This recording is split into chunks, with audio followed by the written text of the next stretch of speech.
What is the purpose of a good transition? That's what we talked about this weekend. Not a transition of a sentence in a book, but of a leader in an organization.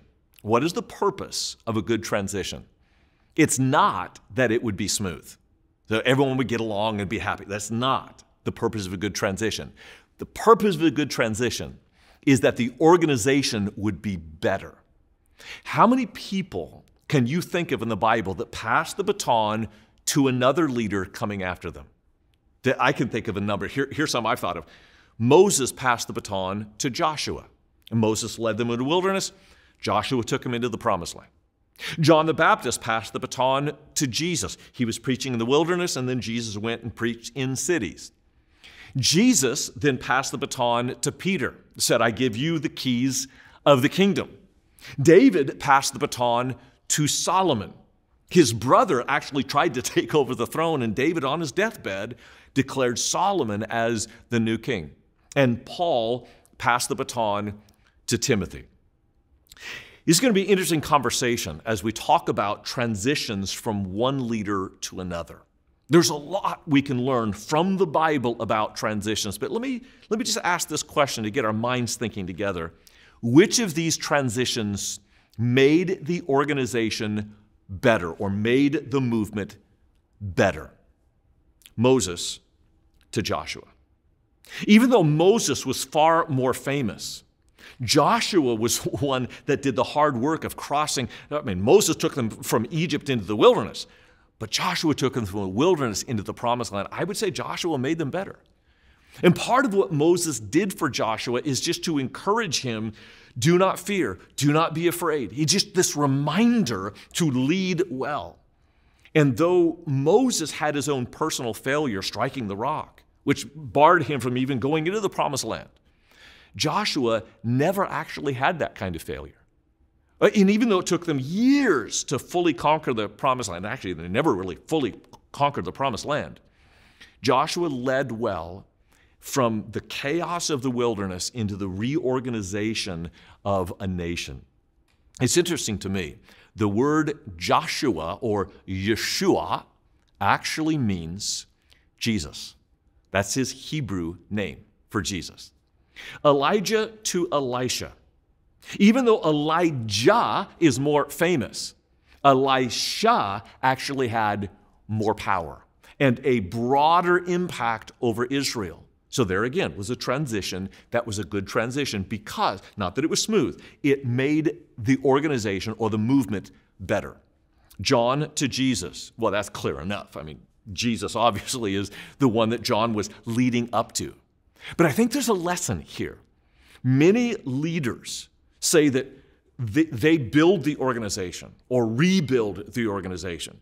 And you think about John, he had every reason to be arrogant because he was, according to Jesus, the greatest man ever born of a woman. And yet, John 3:30, this is my life verse. He must increase, I must decrease. It doesn't matter how great you are. When you pass the baton to Jesus, it is always about building him and making him famous and not building your own brand. That's a lesson we could all learn. That your purpose, your best life goal is not to build your brand, but to pass the baton to someone who can build it even bigger. And that is a compliment to you, not an insult. From Jesus to Peter, did that make the organization better? Actually, it did. It actually did. And this is from Jesus, not me. Jesus said this to Peter and the other apostles, you will do greater things than I have done. And Peter did. He didn't do more miracles than Jesus did, but he certainly preached to more people than Jesus did. He not only preached to the Sanhedrin in the very temple courts 50 days after Jesus' resurrection, but he went to Rome and established the church in the capital city of the international kingdom of the Romans. It was amazing what Peter did, this poor fisherman. Now, does that mean that Peter was better than Jesus? No. But it did mean that he took the gospel farther than Jesus. Not only did he go clear to Rome, but he bridged the barrier of Gentile inclusion. Jesus didn't. He didn't go to Gentiles. Peter did. Peter preached to the Samaritans in Acts chapter 8. He preached to Gentiles in Acts chapter 10. And then he goes on to Rome.